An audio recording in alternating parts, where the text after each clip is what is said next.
Kjo është pyetja kryesore, apo jo? Shpesh mendojmë se të jesh i shëndetshëm do të thotë thjesht të mos jesh i sëmur, por është shumë më komplekse se kaq. Sot, do të mundohemi ta zgjidhim këtë mister. Do të shohim shenja dhe numrat që zbulojnë gjendjen tonë të vërtet, duke filluar me ato më konkrete. Mirë, le të fillojmë me seksionin e parë, numrat e shëndetit.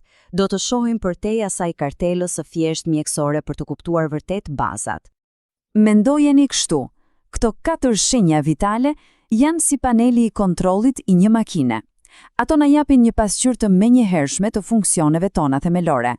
Për shumicën e të rriturve të shëndetshëm, kur janë në qetësi, vlera duhet të jenë brenda këtyre kufive, duke treguar se gjithçka po funksionon në ekuilibër. Dhe këtu qëndron thelbi. Një vlerë që qëndron vazhdimisht mbi këtë nivel është një sinjal i qartë se zemra dhe enët e gjakut janë nën stres. Domethënë, po punojnë më shumë se ç'duhet. Ja pse monitorimi i rregullt është kaq i rëndësishëm. Jo më kot hipertensioni quhet vrasje i heshtur, sepse shpesh nuk jep asnjë shenjë të dukshme. Tani, le të sqarojmë diçka të rëndësishme. Jo i gjithë kolesteroli është i njëjtë. Kemi LDL-n, atë të keqin, që mund të grumbullohet dhe të bllokojë arteriet. Dhe pastaj kemi HDL-n, të mirin, i cili vepron si një pastrues, duke ndihmuar në largimin e kolesterolit të tepërt. Pra, balanca mes tyre është çelësi për një zemër të shëndetshme. Për ta bërë edhe më të thjeshtë, nëse ka një numër që duhet mbajtur mend, është ky. Kolesteroli total duhet të jetë nën 200 mg për decilitër.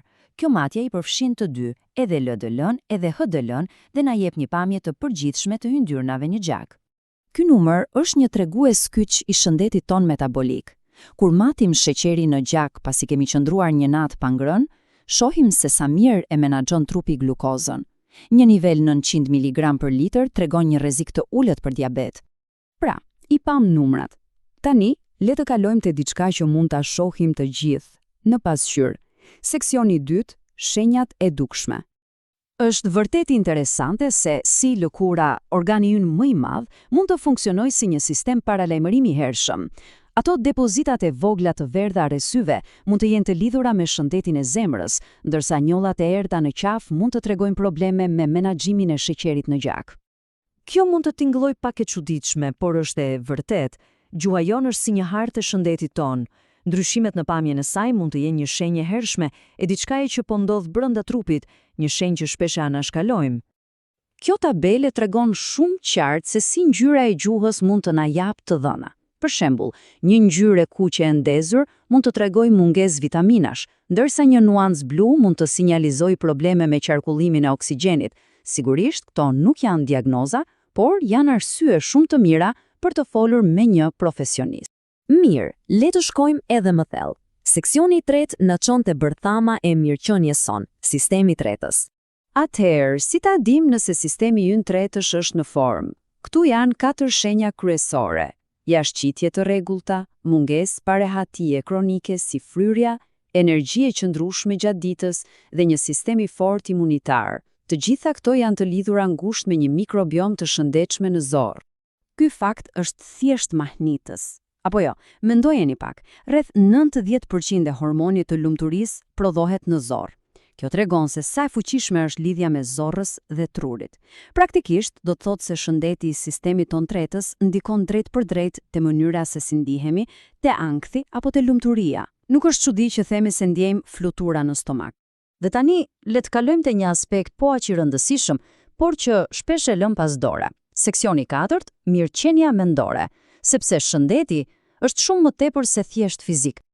Është e rëndësishme të kuptojmë se shëndeti i mirë mendor nuk do të thotë të jesh i lumtur gjatë gjithë kohës. Askush nuk është.